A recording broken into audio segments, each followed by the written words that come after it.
1월 17일 하나님 12시기도에 오신 모든 성도님들 예수님의 이름으로 사랑하고 축복합니다. 오늘 하나님께서 우리에게 주시는 말씀은 요한복음 5장 30절부터 38절까지 말씀입니다. 우리 한 목소리로 봉독하시겠습니다. 내가 아무것도 스스로 할 수 없노라. 듣는 대로 심판하노니 나는 나의 뜻대로 하려 하지 않고 나를 보내신 이의 뜻대로 하려 함으로 내 심판은 의로우니라. 내가 만일 나를 위하여 증언하면 내 증언은 참되지 아니하되 나를 위하여 증언하시는 이가 따로 있느니 나를 위하여 증언하시는 그 증언이 참인 줄 아노라. 너희가 요한에게 사람을 보내매 요한이 진리에 대하여 증언하였느니라. 그러나 나는 사람에게서 증언을 취하지 아니하노라. 다만 이 말을 하는 것은 너희로 구원을 받게 하려 함이니라. 요한은 켜서 비추이는 등불이다. 너희가 한때 그 빛에 즐거이 있기를 원하였거니와 내게는 요한의 증거보다 더 큰 증거가 있느니 아버지께서 내게 주사 이루게 하시는 역사 곧 내가 하는 그 역사가 아버지께서 나를 보내신 것을 나를 위하여 증언하는 것이요 또한 나를 보내신 아버지께서 친히 나를 위하여 증언하셨느니라. 너희는 아무 때에도 그 음성을 듣지 못하였고 그 형상을 보지 못하였으며 그 말씀이 너희 속에 거하지 아니하니 이는 그가 보내신 이를 믿지 아니함이라. 아멘. 오늘 말씀은 어제 말씀에 이어서 예수님께서 유대인들 앞에서 변론하시는 장면이 오늘 말씀에도 등장을 하고 있습니다. 사실 이 어제 말씀과 오늘 말씀은 굉장히 중요한 말씀입니다. 예수님께서 자기 자신이 누구인지 내가 하나님의 아들이다 라고 하는 이 사실을 분명하게 드러내고 있는 장면이기 때문에 그렇죠. 사실 지금 이 상황을 자세히 살펴보게 되면 예수님께서 이 하시는 이야기들이 하나님의 아들이다라고 하는 이 사실이 물론 우리는 그렇게 믿고 있지만 이 이야기를 듣고 있는 사람들의 입장에서는 결코 이 이야기를 받아들이기는 쉽지 않은 상황이었습니다. 여러분 이틀 전 말씀이긴 하지만 여러분 18절 말씀 우리 함께 다시 한번 좀 읽어보겠습니다. 시작.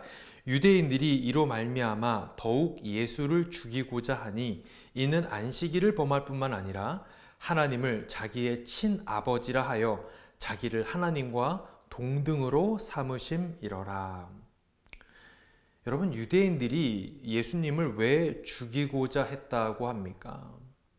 안식일에 병자를 고쳐준 것뿐만 아니라 사실 이것보다 더 큰 문제는 뭐라고 하고 있어요? 하나님을 자신의 아버지라고 부르는 것.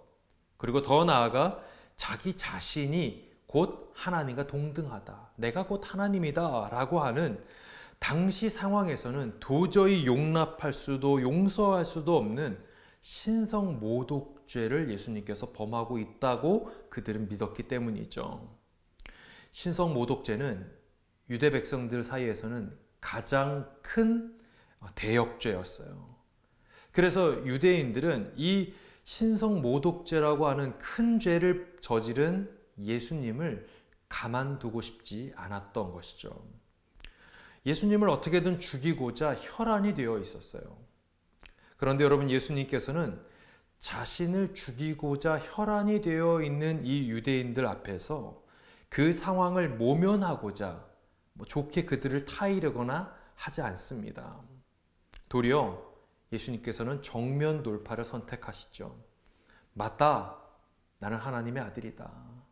또 내가 하나님의 아들이라고 하는 증거는 이러이러하다라고 하면서 유대인들 앞에서 당당하게 또 논리적으로 그것을 설명하시는 모습이 바로 어제의 말씀 또 그리고 오늘 본문 그리고 내일까지의 말씀이었던 것이죠.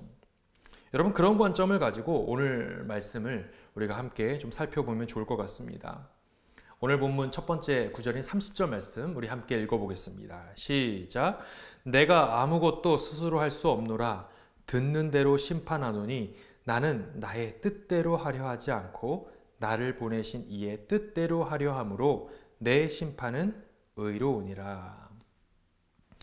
예수님은 내가 아무것도 스스로 할 수 없다라고 말씀하시죠. 여기서 스스로 할 수 없다라는 표현을 원어로 살펴보게 되면 불가능하다라는 뜻을 가지고 있어요. 그러니까 내가 하나님의 뜻이 아닌 내 뜻대로, 내 마음대로 하는 것이 어떻다는 거예요? 불가능하다는 거예요. 그리고 그 뒤에 뭐라고 부연 설명을 하십니까? 나는 나의 뜻대로 하려 하지 않고 나를 보내신 하나님의 뜻대로 하려 한다고 이야기하고 계시죠. 여러분, 예수님의 생애를 가만히 살펴보면 예수님은 언제나 하나님의 뜻대로 살려고 애썼던 분이셨습니다. 사실 여러분, 마지막 십자가를 지시기 전 그 전날 밤 기억하십니까? 마지막 최후의 만찬을 마치시고 겟셋마네 동산에 오르셨을 때 땀방울이 핏방울이 되도록 기도하셨던 그 순간 예수님께서 마지막에 어떤 기도를 하십니까? 주님, 하나님, 이 십자가가 너무나도 고통스럽지만 그렇지만 나의 원대로 마옵시고 아버지의 원대로 되기를 원합니다. 이 십자가를 그냥 나에게서 지나가게 해달라고만 기도하지 않으시고 그분의 기도의 마지막은 언제나 나의 뜻대로가 아니라 하나님의 뜻대로, 하나님의 원대로 되기를 원합니다가 예수님의 기도였던 것이죠. 사랑하는 성도 여러분, 예수님께서 이렇게 기도하셨다라고 한다면 여러분, 우리도 이런 기도를 해야 한다고 저는 믿습니다. 하나님, 새해에는 제발 좀 나의 생각을 내려놓고 나의 원대로가 아니라 하나님의 뜻대로 내가 좀 살기를 원합니다. 우리 가정이 올 새해에는 정말 조금이라도 더 하나님의 뜻대로 살고자 발버둥치고 몸부림치는 그런 가정이 바로 우리 가정이 되기를 원합니다. 이런 기도와 결단이 새해에는 저와 여러분의 가정에 충만하게 임하기를 간절히 축원합니다. 여러분, 31절 말씀 함께 보도록 하겠습니다. 시작. 내가 만일 나를 위하여 증언하면 내 증언은 참되지 아니하되. 지금 신성모독죄로 예수님을 죽이려고 혈안이 되어 있는 이 유대인들 앞에서 예수님 스스로가 자신이 하나님의 아들이라는 것을 증언하고 이야기하는 것이 효과가 없다라고 이야기하고 계시는 것이죠. 그래서 내가 이야기하지 않고 나를 대신해서 증언하는 두 사람을 내세우게 됩니다. 32절 말씀 함께 읽습니다. 시작. 나를 위하여 증언하시는 이가 따로 있으니 나를 위하여 증언하시는 그 증언이 참인 줄 아노라. 여기서 나를 위하여의 위하여라는 이 말은 무엇에 관하여 누구누구에 대하여라는 뜻을 가지고 있어요. 그러니까 나에 관하여, 나에 대하여 증언해 주시는 분이 따로 있다는 거예요. 그분이 누구일까요? 바로 하나님을 말하는 것이죠. 여러분, 하나님께서 나에 대해서, 나에 관해서 증언해 주시는 증인이 되신다라고 예수님께서 말씀하고 계시는 것이죠. 그리고 두 번째로 내세우고 있는 증인이 누구일까요?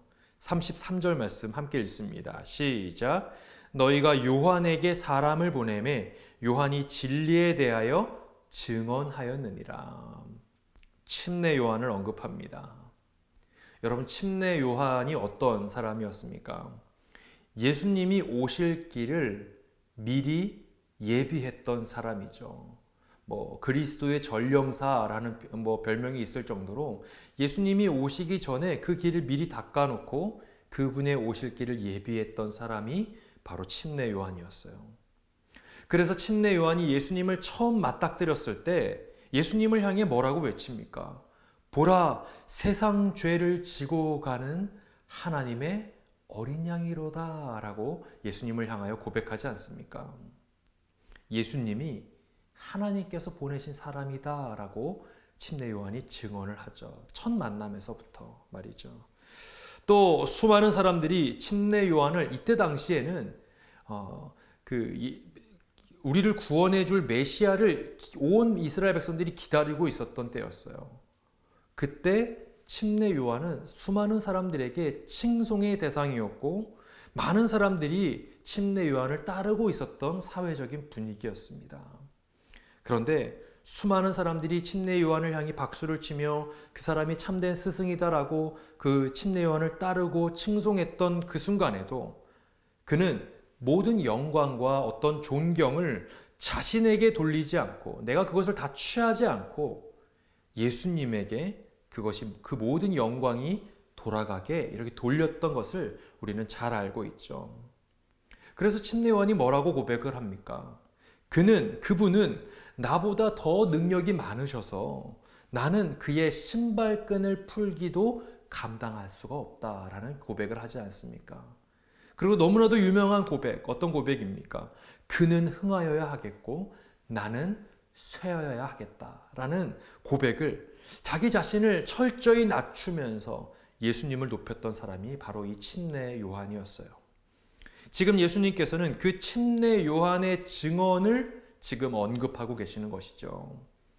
그런데 여러분, 예수님께서는 이 침례 요한의 증언을 말씀하심과 동시에 자신이 하나님의 아들이라고 하는 것을 증명하는 것이 그 침례 요한의 이야기가 결정적인 증거다라고 말씀하시지는 않습니다. 34절 말씀 함께 보도록 하겠습니다. 시작. 그러나 나는 사람에게서 증언을 취하지 아니하노라. 다만 이 말을 하는 것은 너희로 구원을 받게 하려 함이니라. 침례 요한이 대단한 인물인 것은 맞지만 결국 그도 사람이라는 거예요. 결국 그도 사람이다. 예수님께서는 그래서 사람에게서 증언을 취하지 않겠다라고 말씀하시죠. 그러면서 이후의 9절에서 결국 사람이 아닌 누구로부터요? 하나님으로부터 인한 증거들을 이야기하기 시작하시죠. 그런데 여러분, 이 34절에서 예수님께서는 아주 중요한 말씀을 하십니다. 34절 후반절에 뭐라고 말씀하십니까? 이 말을 하는 것, 이런 모든 증언들을 이야기하는 것은 무엇을 위함이라는 거예요? 너희로 말미암아 구원을 얻게 하기 위함이다. 여러분, 이게 무슨 말입니까? 내가 이런 말들을 하나하나 다 풀어서 설명을 하는 이유가 내가 드높아지고 또 내 말이 맞지 이것을 증명하기 위함이 아니라 결국 이 말을 듣고 있는 너희들 모두를 구원시키기 위함이다. 그것이 주 목적이다 라고 예수님께서 말씀하고 있더라는 거예요. 그렇습니다, 여러분. 만약 예수님께서 내가 정말 하나님과 동등한 자격이 있고 나는 하나님의 아들이야 라고 하는 사실을 증명하고 싶은 마음이 더 컸더라고 한다면 예수님은 십자가에서 죽음을 선택하셨던 것이 아니라 도리어 십자가에서 내려오시는 것을 선택하셨을 거예요. 짜잔, 봤지? 내가 십자가에서 내려오는 거 너희들 다 봤지? 내가 하나님이라는 거 너희들 이제 알겠니?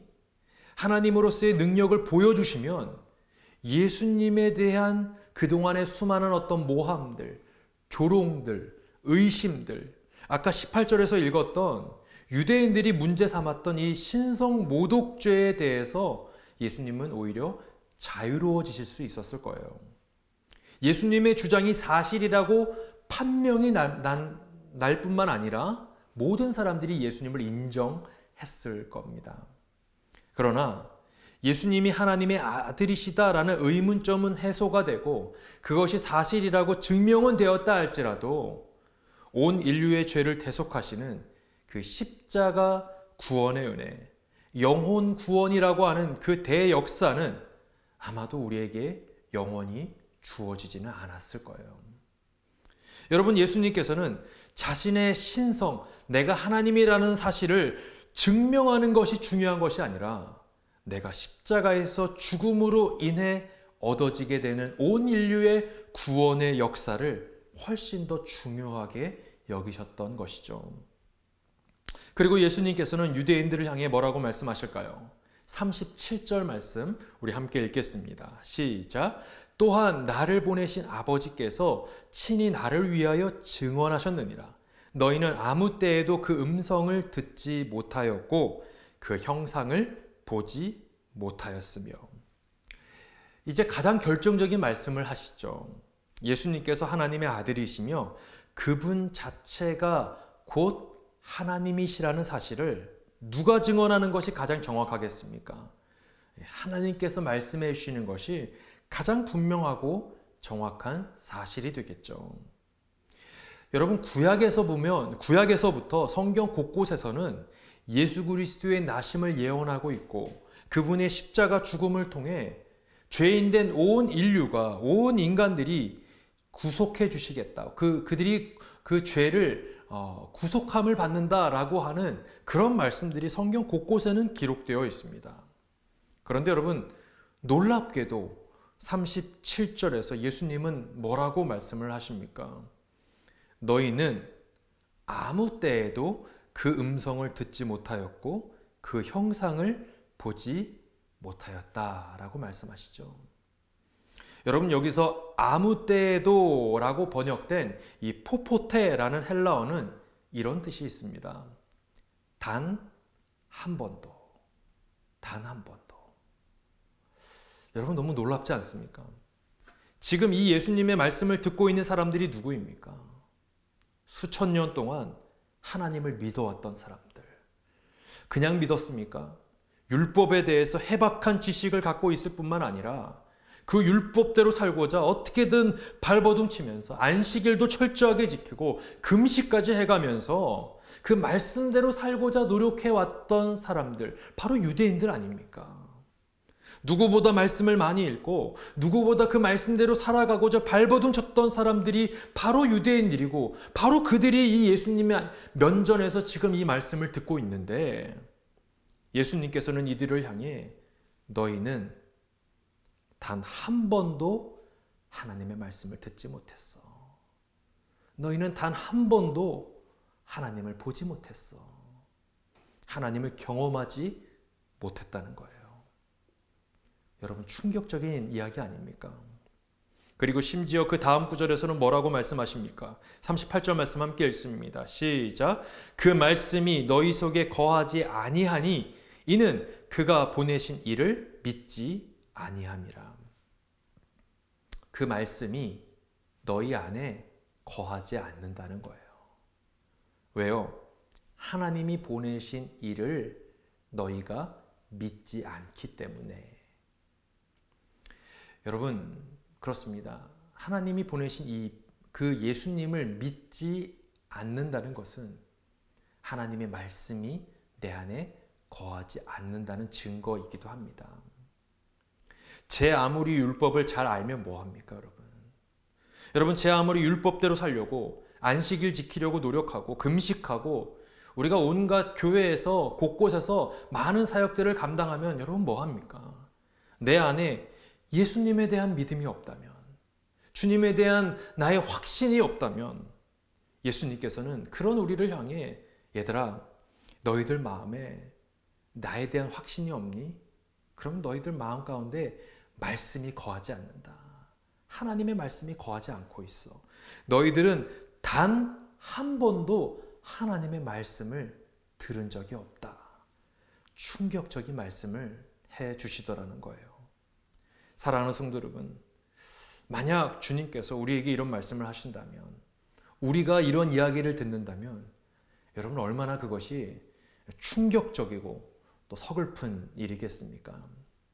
내 딴에는 열심히 신앙생활 해왔는데 내 딴에는 이런저런 열심을 가지고 하나님 믿는다 생각하면서 내가 하나님 잘 믿고 있지, 목자로 팀장으로 어떤 직분을 가지고 또 목사라는 직분을 가지고 내 딴에는 안정권에 있지, 내가 열심히 잘하고 있지 자부하면서 신앙생활 해왔는데 지금 이 말을 듣고 있는 유대인들도 그랬잖아요. 자기들 딴에는 열심히 신앙생활 해왔던 사람들이에요. 그런데 언젠가 우리가 주님 앞에 섰을 때 우리 주님께서 아니야 얘들아, 너희들 마음 가운데 하나님의 말씀이 거하지 않는다.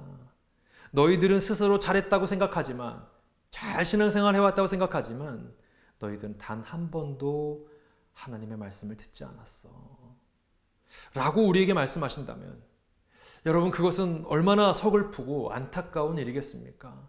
아니, 안타깝다라는 표현으로는 부족한 정말 이루 말할 수 없는 황망함과 괴로움 아니겠습니까?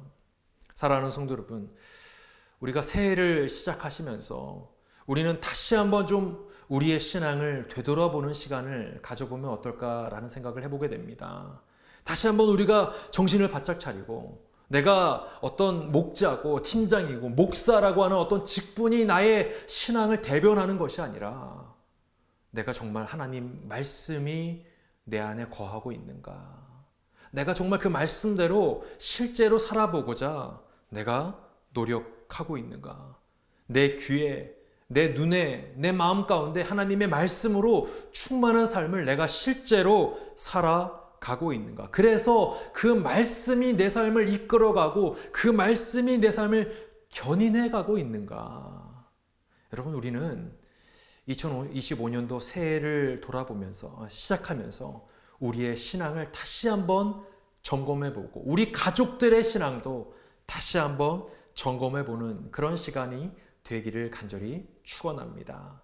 그래서 2025년도 새해에는 우리 새누리교회 공동체에 속해 있는 모든 성도님들의 삶이 하나님의 말씀이 우리 마음 가운데 충만하게 거하는 그런 인생 살아가시는 저와 여러분 되시기를 간절히 축원합니다.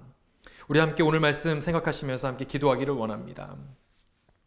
하나님, 오늘 말씀의 유대인들의 모습이 혹 우리의 모습은 아닌지 한번 생각해 봅니다. 우리 딴에는 무언가 열심히 내가 신앙생활하고 있는데 누구보다 열심히 무언가를 분주하게 사역을 감당하고 무언가를 열심히 하고는 있는데 정말 내 안에 하나님의 말씀이 거하고 있었습니까? 정말 그 하나님의 말씀이 내 귀에 들려지고 내 눈에 보여지며 내 마음 가운데 충만하게 그 말씀이 임하고 있었습니까? 어쩌면 너희 안에 하나님의 말씀이 거하지 않는다. 아니, 단 한 번도 너희는 말씀대로 살지 않았다. 라는 이 예수님의 충격적인 질타가, 그 탄식이 오늘 우리가 들어야 하는 말씀은 아닌지 우리가 다시 한번 생각해 봅니다. 하나님, 우리가 하나님의 말씀 앞에 다시 한번 서기를 원합니다. 말씀이 우리 안에 거할 뿐만 아니라 그 말씀이 우리의 삶을 완전히 압도하고 완전히 점령하여서 하나님의 말씀이 우리의 인생을 이끌어가고 견인해가는 2025년의 삶, 우리 가정의 삶이 될 수 있게 하여 주시옵소서. 오늘 말씀 생각하시면서 우리 시간 함께 기도하시겠습니다.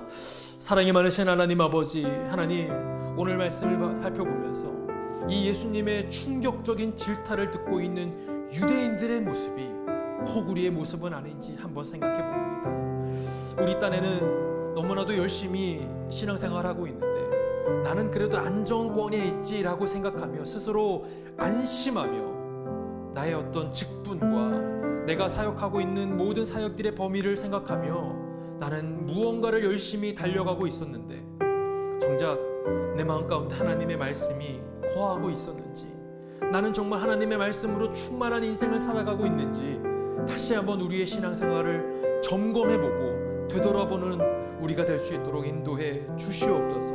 2025년도 새해가 하나님의 말씀이 우리의 인생을 이끌어가는 삶이 되기를 원합니다. 예수님께서 겟세마네 동산에서 그토록 탄식하며 기도했던 것처럼 나의 원대로 되지 않기를 원합니다.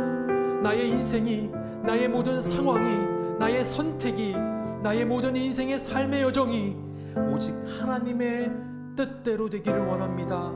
하나님, 간절하게 기도했던 그 예수님의 기도가 오늘 이 새벽에, 이 새해에 우리의 기도가 될 수 있도록 주님 은혜를 베풀어 주시옵소서. 우리 한 번 더 기도하기를 원합니다. 우리 교회, 새누리교회를 놓고 이 시간 함께 기도하기를 원합니다. 우리 교회에 하나님께서 세우신 리더십들 있는데 우리 담임 목사님 말씀을 증거하실 때 그 말씀을 통해 많은 성도들이 또 치유와 회복을 경험케 해달라고 함께 기도해 주시고, 또 함께 동역하는 부교육자들, 평신도 리더십들이 하나된 마음으로 정말 우리 교회를 향한 하나님의 꿈과 비전을 향해 함께 달려갈 수 있도록 해달라고 함께 기도해 주시기를 원합니다.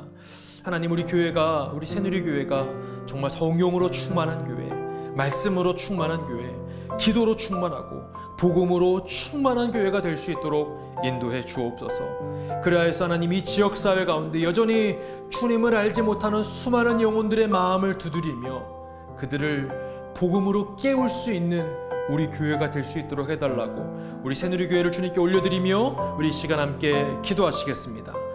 사랑이 많으신 하나님 아버지, 하나님 우리 새누리교회를 주님께 올려드리며 이 시간 기도합니다. 우리 교회에 하나님께서 세우신 리더십들이 있습니다.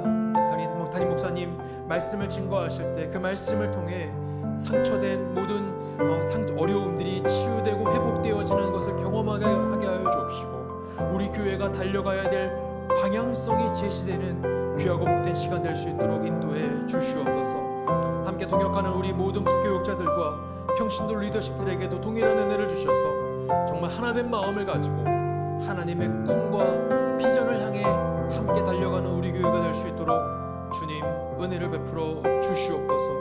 우리 교회가 성령으로 충만한 교회, 말씀으로 충만한 교회, 복음으로 충만한 교회 되어 하나님의 마음을 시원케 해드리는 하나님 귀한 공동체 될 수 있도록 인도해 주시옵소서. 사랑이 많으신 하나님 아버지, 하나님 우리 가정이 또 우리 개인이 하나님의 말씀이 우리 마음 가운데 정말 거하고 있는지, 내가 정말 하나님의 말씀대로 살고자 몸부림치며 발버둥치며 하루하루를 살아가고 있는지 다시 한번 생각해보는 시간이 되게 하시고 그 말씀이 우리의 삶을 이끌어가고 그 말씀이 우리의 삶을 견인해가는 2025년 새해가 될 수 있도록 인도해 주시옵소서. 감사드리며 사랑이 많으신 예수님의 이름으로 기도드리옵나이다. 아멘. 오늘 하루도 말씀으로 하루를 살아가시고 또 승리하시는 저와 여러분 되시기를 간절히 소망합니다. 어떠한 상황 가운데서도 승규찬